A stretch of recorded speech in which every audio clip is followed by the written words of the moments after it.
Apocalipsis, el capítulo 2, versículo 18.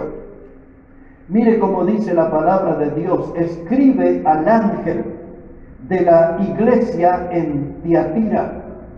El Hijo de Dios, el que tiene ojos como llama de fuego y pies semejante al bronce bruñido, dice esto: yo conozco tus obras, y amor, y fe, y servicio, y tu paciencia, y que tus obras postreras son más que las primeras.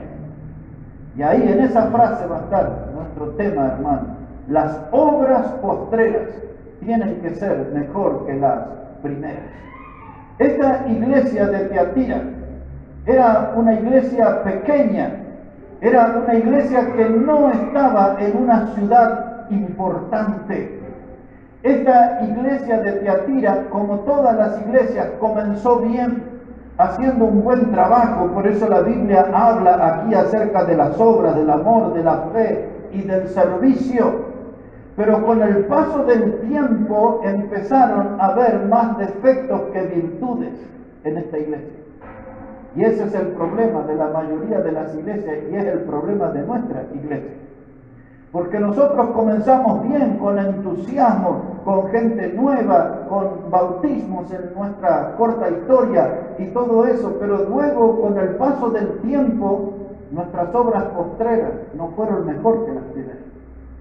Y tenemos que comprender el orden bíblico. A medida que pasa el tiempo tenemos que mejorar en nuestra fe, enriquecerla. A medida que pasa el tiempo tenemos que fortalecer nuestra confianza y nuestra comunión con el Señor.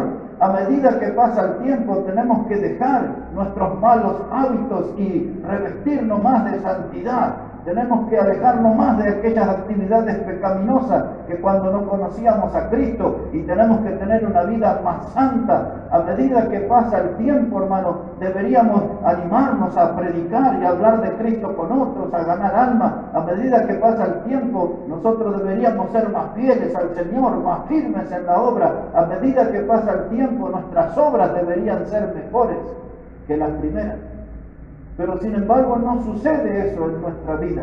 A veces somos como esta iglesia de Tiatira, que el paso del tiempo hace, hermano, que nos enfriemos. El paso del tiempo a veces habla como la iglesia de Éfeso. Empezamos a perder el primer amor, empezamos a perder el fuego, el entusiasmo, las ganas de seguir a Cristo.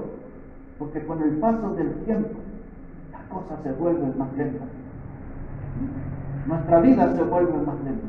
Esta semana estaba subiendo las escaleras, lo hago casi todos los días, son 27 escalones, tengo que subir 3 pisos, y estaba subiendo las escaleras y llegué ahí con un barbijo, pero estaba medio agitado, venía con una bolsa de compras.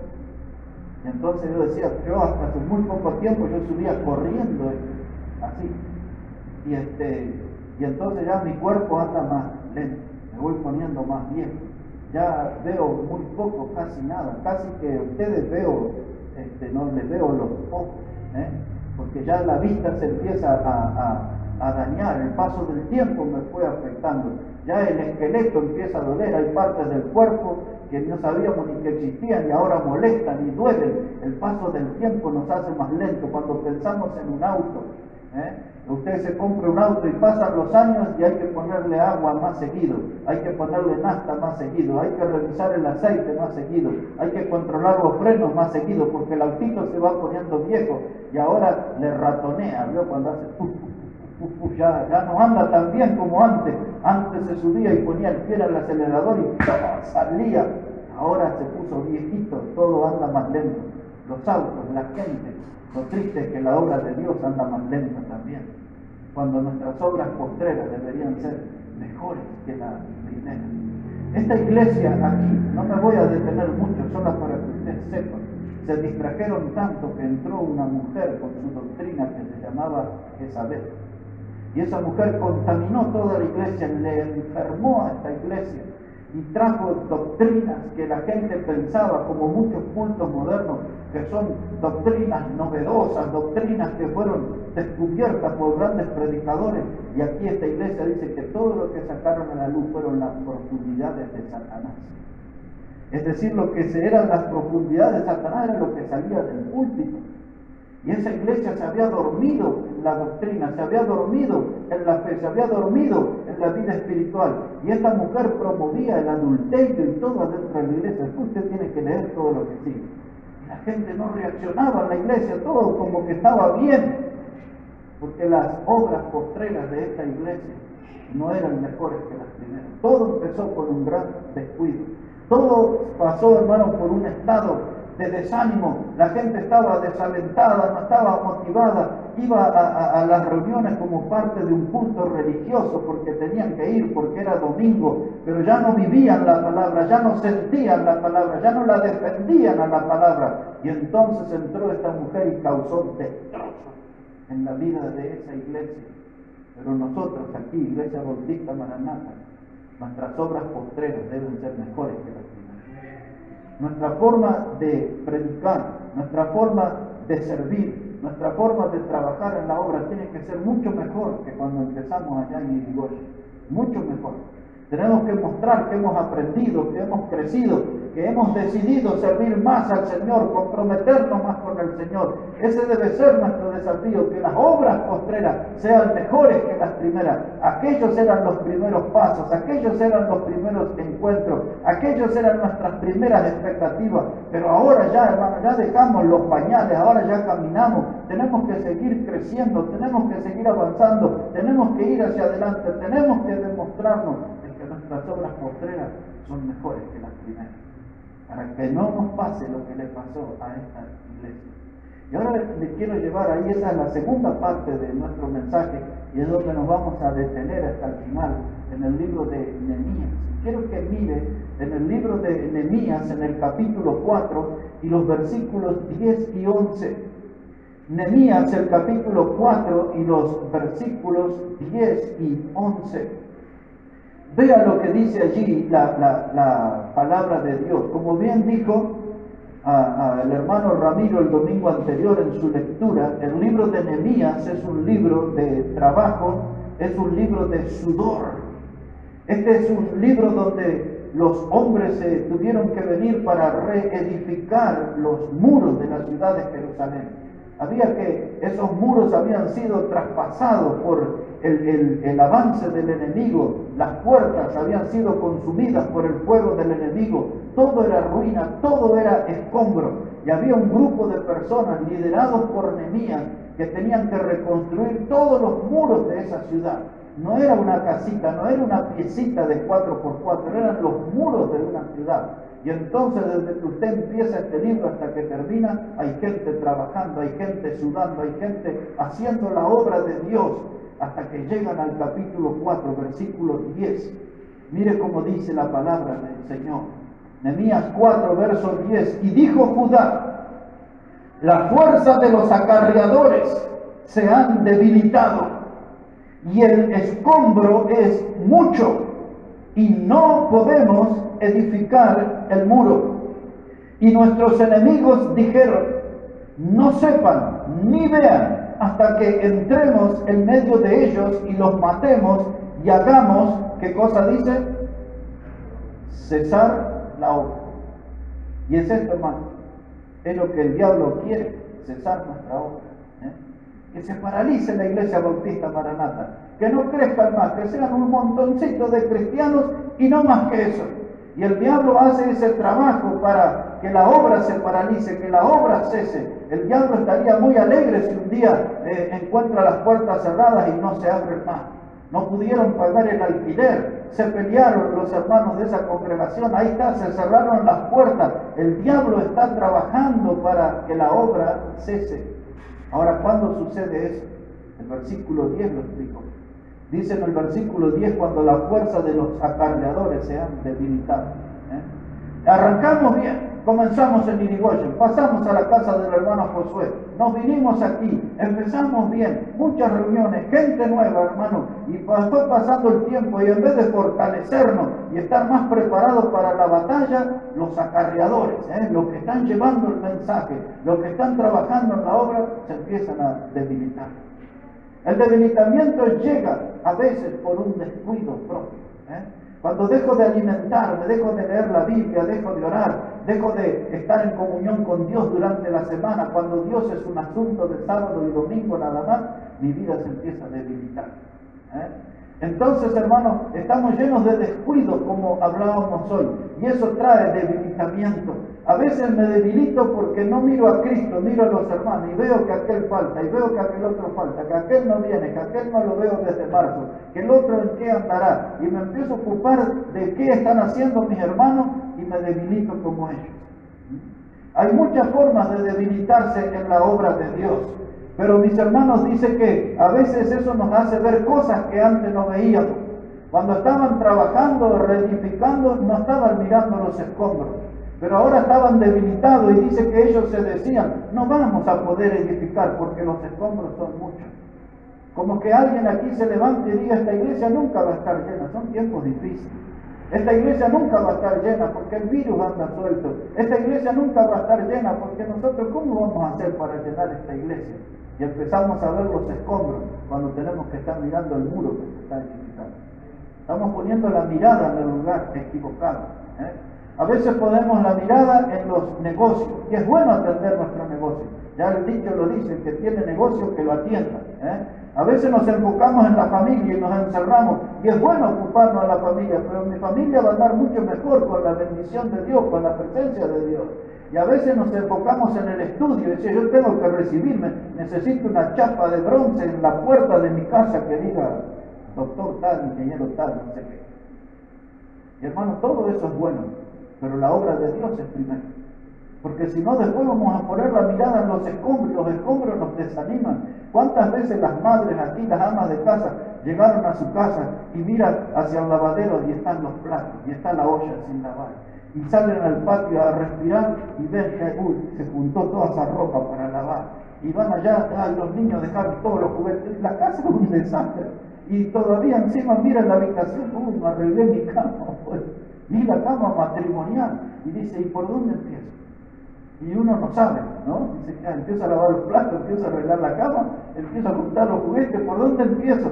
Y a veces en la vida espiritual es así, hermano, no sabemos por dónde empezar, pero hay que empezar a edificar. Ese es mi trabajo, no mirar los escombros, no mirar el desastre, no mirar todo lo que está desordenado. Yo tengo que edificar, tengo que juntarme con los que están trabajando en la obra de Dios, los que están trabajando en el muro. Ellos están sudando, ellos necesitan de que yo esté a su lado, yo necesito que ellos estén a mi lado. Necesitamos trabajar, no mirar los escombros, porque cuando viene ese desánimo, hermano, ese desaliento, cuando las fuerzas se debilitan, el enemigo frota sus manos y dice, ahora voy a hacer cesar la obra.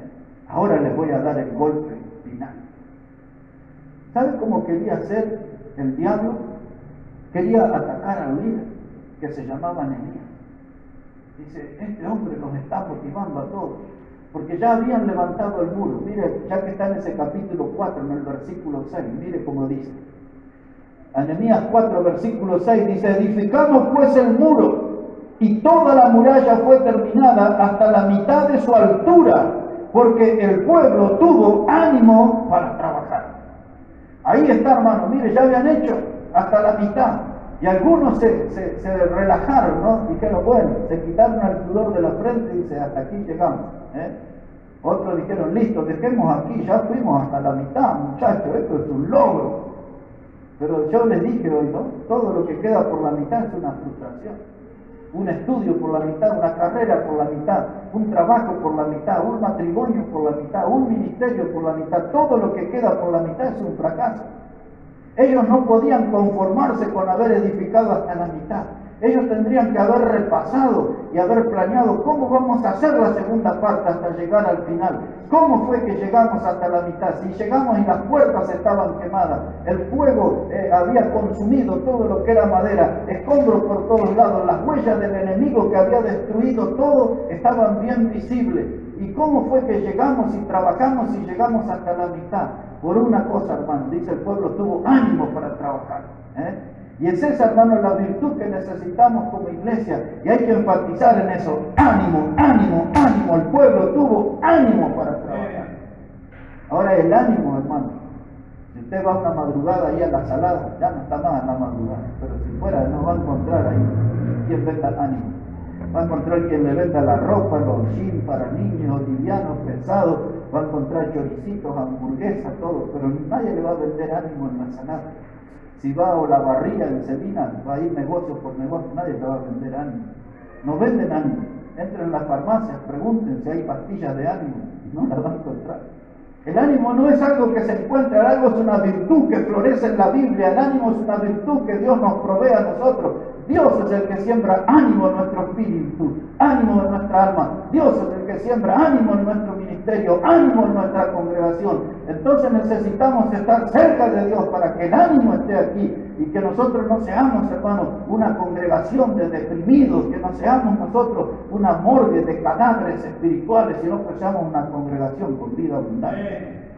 Pero para tener vida abundante necesitamos ánimo, y para tener ánimo necesitamos estar bien con Dios, y para estar bien con Dios tenemos que leer su palabra, alimentarnos, fortalecernos, edificarnos, dejarnos guiar por la palabra de Dios. Esta es la fuente de ánimo, esta es la fuente de bendición. Necesitamos de Dios, porque hay que edificar el muro, hay muchos escombros, hay muchos adversarios, pero hay que mantener el ánimo. Ahora, mire lo que hizo el enemigo. El enemigo quiso terminar con el líder. Así dicen en la calle, ¿no? Muerto el perro, se acabó la rabia, ¿no? Ahora dice, vamos a matar a este Nehemías y los otros no van a tener a quién seguir. ¿Qué va a hacer usted un día si se muere el pastor? ¿Qué van a hacer? Van a poner otro y tienen que seguir predicando y la obra tiene que seguir porque la obra no es nuestra, la obra es de Dios. Y si mataban a Nehemías tenía que haber otros que iban a venir atrás, se iban a seguir, pero el diablo quería terminar con la vida del líder. Ese era el que los guiaba, ese era el que los alimentaba, ese era el que los motivaba, ese era el que se levantaba como ejemplo. Y el diablo dice, vamos a matarlo. Y el diablo dice, vamos a hacer un plan para matarlo. No se va a morir de una forma accidental. Y mire el capítulo 6, versículos 1 y 2, cuál fue el plan del diablo. Nehemías el capítulo 6 y versículos 1 y 2. Aquí están los tres agentes secretos de Satanás. Uno se llamaba Gesem, el otro se llamaba Sanbalat y el otro se llamaba Tobías. Esas eran las tres personas que el diablo usaba para que la obra cesara. Mire, dice el verso 1, cuando oyeron Sanbalat y Tobías y Gesem el árabe y los demás de nuestros enemigos, que yo había edificado el muro y que no quedaba en el portillo, aunque hasta aquel tiempo no había puesto las hojas en la puerta, Sanbalat y Gesem enviaron a decirme, ven y reunámonos en alguna de las aldeas, en el campo de Ono. Mas ellos habían pensado, ¿qué cosa, hermano? Hacerme mal. Yo les envié mensajeros diciendo, yo hago una gran obra y no puedo ir, porque cesaría la obra dejándola yo para ir a vosotros. Mire, hermano, vinieron los representantes del diablo. Le dijeron de una manera muy amable, Señor Nehemías, necesitamos que nos dé unos minutos de su tiempo. Hay algo urgente para plantear. ¿Ustedes creen que le hablaron así? Y Nehemías le dice, vamos, larguen el rollo, digan lo que tienen que decir de una vez. Y ellos dijeron, Gesem, Sanbalat, Tobías. No, aquí no, Nehemías. Queremos citarte en el campo de Ono, a unos cuantos kilómetros de ahí. Un lugar abierto, sin testigos. Ahí queremos encontrarnos y tener una linda conversación contigo en el campo de Ono. Pero dice la palabra de Dios, hermanos, que Nehemías entendió rápidamente que ellos hablaban para hacerle mal. Le querían quitar la vida.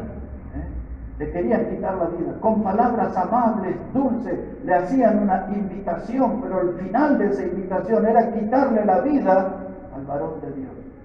¿Sabe que nosotros tenemos que estar atentos a las invitaciones que nos hacen? ¿No? Invitación. Un partido de fútbol, pero ¿cómo termina ese partido de fútbol? Después, ¿con qué se refrescan? ¿Con agua mineral, Villavicencio, glaciar o con una Quilmes imperial? ¿Cómo terminan ahí? ¿Cómo termina un asado? ¿Cómo termina un casamiento? ¿Cómo termina un bautismo? Hay muchas invitaciones, una reunión de trabajo, una reunión de exalumnos, una reunión de despedida de año. ¿Cómo terminan esas reuniones? Muchas invitaciones vamos a recibir en la vida. Necesitamos el discernimiento de Nehemías. No voy a ir a esa reunión porque el diablo me quiere hacer mal. En el fútbol se dice, hay que entender la jugada como viene. El diablo nos quiere hacer mal, el diablo quiere que nosotros tropecemos en nuestra vida espiritual, que nosotros seamos un tropiezo en la obra. El diablo quiere cesar la obra, ya sabemos, ya lo entendemos, ya Dios nos informó. El diablo quiere cesar la obra. Dice, hay mucho escombro. Dice, la fuerza de los acarreadores se debilitaron y ahora nos quieren matar al líder, nos quieren sacar al líder del medio. Pero mire lo que responde el hombre de Dios. Y es eso lo que necesitamos aprender hoy. Otra vez el versículo 3, mírenlo. Dice, y les envié mensajeros diciendo, yo hago una gran obra y no puedo ir, porque cesaría la obra dejándolo yo para ir a vosotros.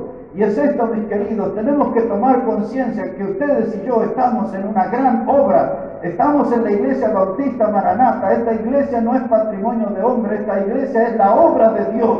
Dios trabaja en este lugar, Dios salva en este lugar, Dios bendice en este lugar. Esta es la obra de Dios. Yo no puedo ir detrás de una invitación mundana, yo no puedo ir detrás de una invitación del enemigo, por más amable que aparezca. No puedo descuidar la obra, no puedo dejar la obra. Así responde Nehemías, así debe responder un hijo de Dios. Yo no puedo dejar la obra. Pero no era una obra común. Quiero que lea de nuevo ahí lo que dice. Nehemías le dijo, les envié mensajeros diciendo, yo hago una gran obra. Como les dije al principio, no es una piecita de 4x4, está en una gran obra. La iglesia bautista Maranata tiene que ser una gran obra. Una gran obra. Y eso va a depender de cuánto nosotros queramos dejarnos usar por Dios. ¿Qué clase de instrumento vamos a hacer en la obra de Dios? Pero mire, hermano, eso cuando vieron que Nehemías no podía ir a ese campo, no iba a asistir a la cita con el enemigo, no iba a asistir a esa cita con el diablo donde le querían matar, entonces trataron de infundirle miedo a él y a su familia. Y miren lo que hace, la última reacción que vamos a ver de este varón de Dios. Miren, dice aquí la palabra de Dios, hermano, versículo 8. Entonces envié yo a decirle, no hay tal cosa como dice, sino que tu corazón, tú lo inventas. Pues todos ellos nos amedrentaban diciendo, se debilitarán las manos de ellos en la obra y no será terminada. Ahora pues, oh Dios, fortalece tú mis manos. Y vine luego a casa de Semaías, hijo de Delaía, hijo de Mehetabel, porque él estaba encerrado, el cual me dijo, reunámonos en la casa de Dios, dentro del templo, y cerremos las puertas del templo, porque vienen para matarte. Sí, esta noche vendrán a matarte. Mira, hermano, el enemigo inventó muchas cosas. El diablo es un fabricante de mentiras y es un promotor de mentiras. Y el diablo miente y miente y miente y miente, y todas esas mentiras eran para amedrentar. Vio esa palabra ahí, ¿no? Esa palabra amedrentar quiere decir sentir miedo. Y el diablo siempre va a querer hacer sentir miedo. ¿Se acuerdan cuando hacíamos aquellas comidas los domingos para vender, para ayudarnos a pagar el alquiler? Una kermés, los sabalitos, ¿no? ¿Se acuerdan los sabalitos en la parrilla? Y había que ir a vender y llevar aquí y allá y allá. Y entonces hasta que un día dijimos, ya no vamos a vender más, ¿y cómo vamos a pagar el alquiler y todo eso? Vamos y por fe, ¿no? Y apareció un grupo de los Milton y todo eso, y ahí, miren, lo tuvimos, porque esos domingos no había culto, porque había que estar algunos desde la mañana yendo al mercado, cocinando 6 de la mañana, y no había reunión.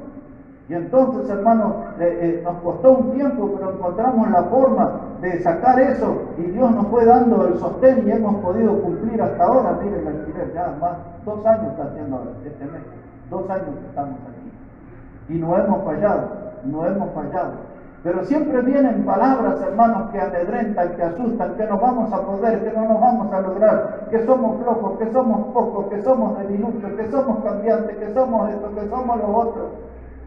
Siempre el enemigo trata de amedrentar, pero si estamos aquí en esta obra tenemos que hacer algo grande. Tenemos que hacer algo grande. Y ahora mire, cuando el diablo no puede con usted, entonces va a intentar por el lado de su familiar. Algún punto flojo debe haber en su familia. Y ahí el diablo va a ir a ese punto. Y entonces viene uno que estaba encerrado y le dice: Nehemías, vení, encerrate aquí junto con nosotros, porque vienen para matarte, le dice, ¿no? Y ahora sí, alguien viene y le dice a usted y a mí, dice: mirá que el diablo te quiere matar. Quizás lo primero que le tenemos que decir: chocolate por la noticia, ¿no? Si siempre nos tuvo en la mira, si siempre fuimos sus enemigos. Él es nuestro adversario también, lo tenemos identificado como tal. Él quiere terminar con nuestra vida, quiere terminar con nuestra vida espiritual y quiere terminar con nuestra vida física. Él apunta a esas dos clases de vida, que nuestra vida espiritual se muera y después nos quita la vida ahí deprimido, desanimado, tirado en una cama, sin aliento. El diablo nos quiere matar y ahí viene uno, lo usó a uno de la propia familia, de la propia fe, alguien débil, y le dijo: Nehemías, ¿por qué no lo pensás bien? Vení, encerrate, cuídate. Parecía algo cariñoso, ¿no? Diciendo un gesto patriótico: mire, lo cuida a Nehemías. El diablo lo estaba usando. Y Nehemías, mire lo que le contesta. Así habla el varón de Dios. Mire, y empiezo a aterrizar para terminar. Versículo 11. Mire lo que le dijo Nehemías. Entonces dije: un hombre como yo ha de huir, y quién que fuera como yo entraría en el templo para salvarse la vida. No entraré.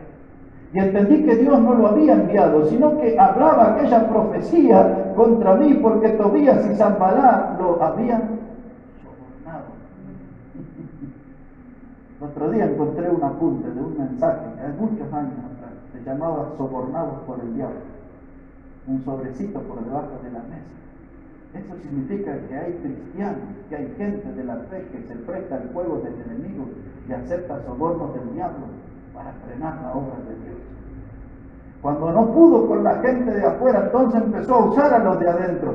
Si los de afuera no pueden terminar con la iglesia Maranata, al diablo va a obrar en alguien de adentro, en algún débil, como leímos el domingo pasado, ¿se acuerdan? Que habían algunos hermanos que eran débiles, que eran de doble ánimo. ¿Se acuerdan que estudiamos en Tesalonicenses? Y el diablo va a venir a uno y decir: ¿por qué nos cerramos? No traigamos gente nueva, pueden traernos el virus, no ganemos alma para Cristo, no sabemos quiénes son, no sabemos el historial de ellos. Cuando el diablo no puede de afuera, intenta de adentro. Pero Nehemías dijo: yo rápidamente me di cuenta que y su profecía era porque había sido sobornado por el diablo. ¿Sabe qué triste? Pero ¿sabe qué común que es ver cristianos sobornados por el diablo? No predique sobre ese tema.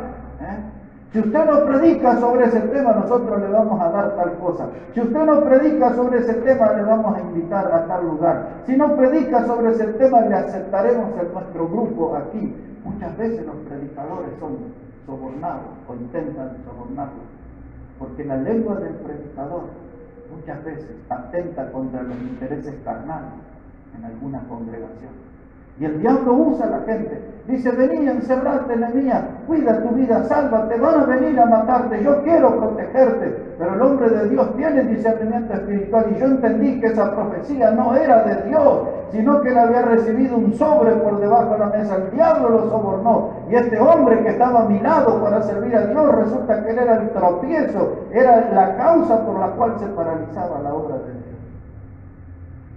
Así que este libro de Nehemías, un día nos merecemos estudiar todo este libro, hermano, capítulo por capítulo.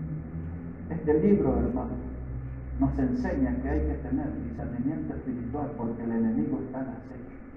El enemigo está rodeándonos. Bien lo explicó el apóstol Pedro cuando dijo en su primera carta, capítulo 5, verso 8, dice: porque nuestro adversario el diablo, como un león rugiente, anda buscando a quien devorar. Pero mis hermanos, yo no puedo ser una víctima del diablo, porque mis obras postreras tienen que ser mejor que las primeras. En todos estos años yo no puedo decirle lo que les conté al principio, que los huesos, que el mareo, que esto, que lo otro. Hace 2 domingos vino una señora a vendernos comida, ¿recuerdan? Y yo estaba ahí en la puerta, ya no me podía sostener de pie, y hablaba y estaba recostado ahí en la puerta. Finalmente le tuve que decir a la señora que no me estaba sintiendo bien. Pero yo no puedo decir, no voy a ir a la iglesia porque mire cómo estoy, estoy desarmado, me duele el esqueleto, estoy mareado, no sé. Mire hermano, yo tengo que estar en la obra de Dios, como sea. Tenemos que eliminar las excusas, que a través de los años uno empieza a recibir golpes y se empieza a fortalecer. A través de los años uno empieza a recibir heridas. Y a veces, escuche, a veces nosotros tenemos que repasar las costuras de nuestras cicatrices para asegurarnos que esas heridas no se vuelvan a abrir. Esas heridas tienen que permanecer cerradas. Hay heridas, hermanos, que nos sangran, hay heridas que nos ayudan a abrir los ojos. Y nosotros tenemos que andar de ojos abiertos. En nuestra vida cristiana muchos ataques vamos a recibir, mucha difamación, muchas críticas, de las peores. Muchos hermanos serán tropiezos para nosotros. Mucha gente nos querrá ver caídos. Ayer me escribió una persona de Uruguay, después puedo mostrar el mensaje. Anoche me escribió, me dice, ore por mi familia, porque hay gente que nos quiere ver mal y enfermos. Y eso, lo que escribió esa persona, es lo que muchos desean, de vernos mal, de vernos apartados, de vernos lejos del camino del Señor, de vernos en actividades de tinieblas, en actividades de pecado. Pero nosotros, hermanos, tenemos que cicatrices, marcas de las batallas que hemos librado por la fe. Tenemos ya la piel curtida, porque han pasado años sirviendo al Señor, y nos vamos nosotros resistiendo los ataques del diablo, y tenemos que salir decididos a lograr que nuestras obras postreras sean mejores que las primeras. Ese es nuestro gran desafío, mis hermanos. Y por eso hoy les pasé por arribita nomás en el libro de Nehemías, para ver ese hombre y su gente que estaba motivada, con ánimo para hacer la obra de Dios, ánimo para levantar el muro, ánimo para glorificar al Salvador. Tenemos que estar firmes, hermanos, no sea cosa que nos deslicemos. No podemos nosotros descuidar esa salvación tan grande, y como no la descuidamos y como no la olvidamos, entonces motivados le servimos al Salvador, el que consiguió salvación eterna, el que consiguió gloria eterna para nosotros, el que nos introdujo eternamente en la familia de Dios, el que consiguió que estemos una eternidad junto al Señor. No puedo descuidar esa salvación tan grande. Por eso cada día que paso debo ser mejor cristiano, más fortalecido. Debo ser un cristiano, mis hermanos, más comprometido. Debo ser yo un cristiano que esté más decidido a hacer cosas por mi Salvador. No puedo deslizarme, no puedo descuidar una salvación tan grande. Tengo que lograrlo. Mis obras postreras tienen que ser mejores que las primeras. Bueno, que Dios bendiga su palabra en esta mañana, mis hermanos.